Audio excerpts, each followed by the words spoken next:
Hey friends, welcome back to Hot News. Before we jump into anything, sponsors included, I need to let you know that you have, as of when this video is released, 3 hours left to enter into our 200,000 subscriber giveaway for the RTX 2080 Ti and the 1TB NVMe SSD. If you want to win those, you have to enter at the link in the video description before midnight South African time, which is like 5 p.m. in the United States. So, if you're one of the people who hasn't entered yet, you need to do so right now because it's ending in just a few hours, so get in on that. You want a free 2080 Ti, don't you?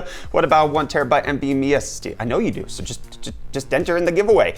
Anyways, let's talk about today's video sponsor before we get into the actual news, and today's video is brought to you by FreshBooks, my friends. FreshBooks is an amazing cloud-based accounting software that allows you to run your small business effectively. Just like us when we need to invoice or we need to make expense reports or anything that goes involved with running a YouTube channel, FreshBooks is there to help us out with it, and it's there for you as well. It can grow with your business, providing you all of the tools that you need for tracking everything that's going on in your business to make sure you're getting paid on time, you're making enough money, you're not spending too much, and everything is just working for your business. So if you own a business or you're thinking about owning a business, go try out FreshBooks at freshbooks.com/UFDtech and enter UFDtech in the How Did You Hear About Us section. Again, freshbooks.com/UFDtech and then type in UFDtech into How Did You Do It. You guys want it. If you, it's a no-brainer here. Anyways, let's move on into today's hot news with first up, let's go ahead and talk about everything that's going around with Microsoft and their plans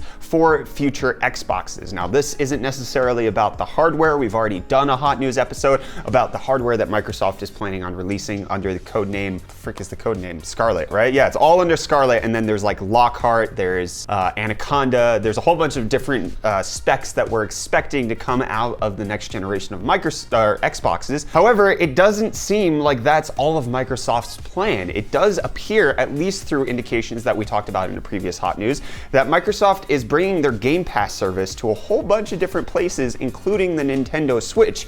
But that's not all. There has been an update in more recent Windows 10 builds that show that there is native support for Xbox video games on Windows 10. So this isn't just the way that we did it before where you had to get Xbox games on the Microsoft Store. These are actually with a completely different file name. These are a completely different setup. It runs in a different way. Obviously, it's still the same video game at the end of it, but currently it looks like a couple of games are installing in a brand new way on Windows 10 in a very similar fashion to the files that are appearing on Xboxes.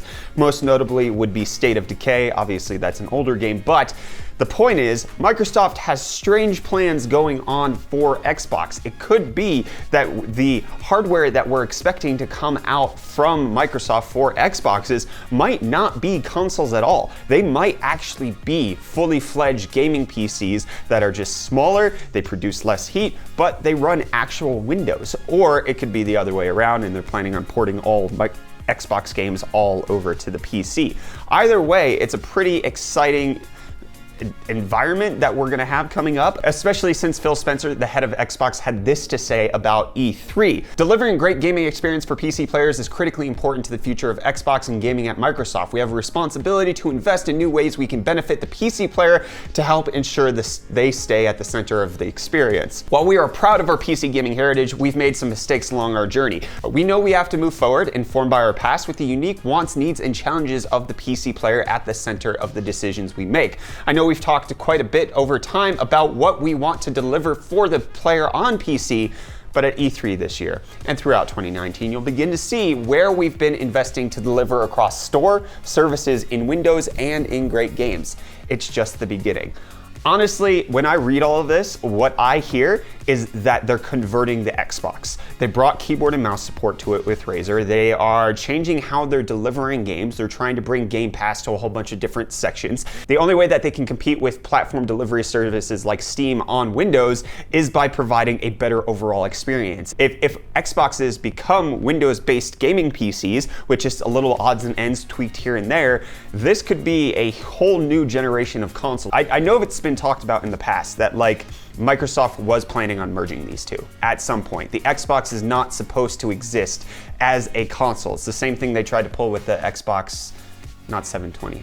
Xbox One? Yeah, so the Xbox One, when they tried to make it only online, I think that was part of their merging solution of let's get rid of physical-based media, let's deliver everything as an online content, and then, you know, it's a bright, sunny future for everybody who has a gaming PC.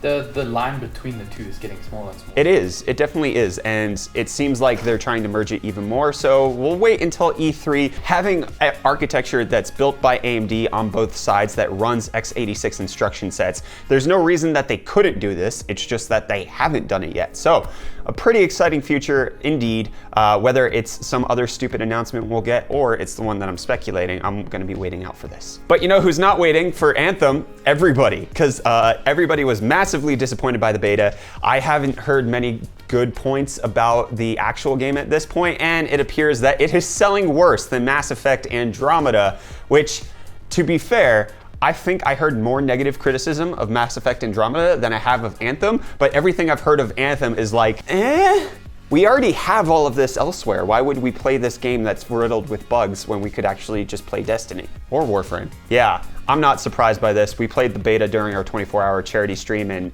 it was not enthralling.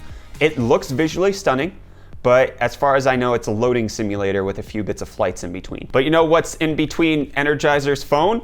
18,000 milliamp hours of battery. That's right, my friends. This actually pretty decent phone called the P18K is running some decent specs. It's got an 18,000 milliamp hour battery. It's supposed to have fast charging through USB-C. They're saying that it should fully charge overnight. It has a pop-up selfie camera, a triple 12 megapixel camera that includes a depth sensor, and Android 9.0. There's a lot to potentially want about. It looks like a giant brick.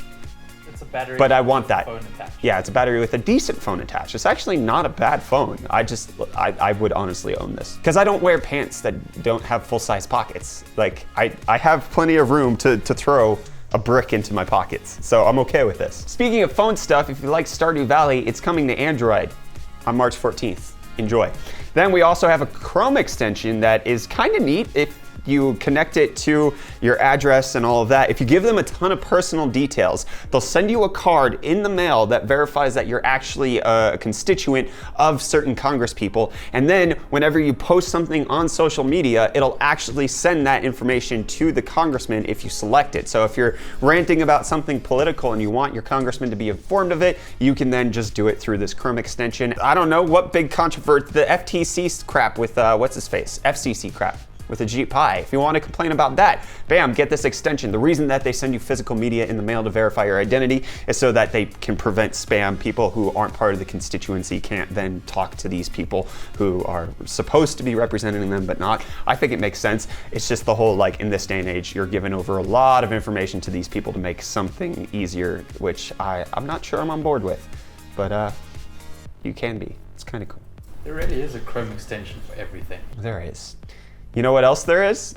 A really bad PR decision by THQ Nordic. Did you hear about this? I've seen. They did an AMA, Ask Me Anything, on 8chan, which apparently, I'd never heard of it. I know of 4chan. Apparently 8chan is the worse, more horrible brother to 4chan. And 4chan's bad. It's the cesspool of the internet. It's terrible, and they went full ahead with it. They had the AMA, and then afterwards they were like, oh, we had no idea what the history was. Why wouldn't you just do it on Reddit? That's the place where you do AMAs. Who thought it was a good idea to do it on 8chan? There must be somebody in the PR department who like browses 8chan and was like, hey, we could probably get them to do that. There are a whole bunch of really bad references to things like child pornography, to murder, to other things that just really shouldn't exist in the AMA. So wow, THQ Nordic, gosh. You know, this is the studio that's supposed to buy up dead franchises and bring them back to life. They might want to do that with their actual representation or their PR image. Got him. No, I didn't get him. And then Google is rolling out its AI grammar detector to Google Docs. It was previously on a more limited use case. Now it's coming out to everybody. So get your machine learned grammar-ness. And then, if you want to be more confused by USB standards, we now have USB 3.2 Gen 2 coming out. But don't worry, there's also USB 3.2 Gen 2 times 2. One has 10 gigabits per second transfer speeds, one has 20 gigabits per second transfer speed. Either way, it's supposed to absorb USB 3.1 and 3.0 into the same standard to make it less confusing. But USB 3.2 Gen 2 times 2. That sounds like some Super Saiyan transformation I can't keep up with. Right? At least Dragon Ball Super was self-aware enough to realize Super Saiyan God Super Saiyan. Can we just call it Super Saiyan Blue? Like, come on, USB. Can we just call it USB small? You know what's not small? The amount of e-waste that Dell has recycled. Apparently 2 billion pounds, and that's ahead of the 2-year trajectory that they had. Actually, it's 2 years ahead of schedule by when they were planning on recycling 2 billion pounds of e-waste. So that could either mean that they have more waste than they were supposed to, they got more efficient. I just like to think nobody's buying Dell products, so they have to get rid of them somehow. Speaking of getting rid of people, GOG has had to enter layoffs of laying off around a dozen people over financial issues. They said that they're dangerously close to being in the red. Bad time for a few people there.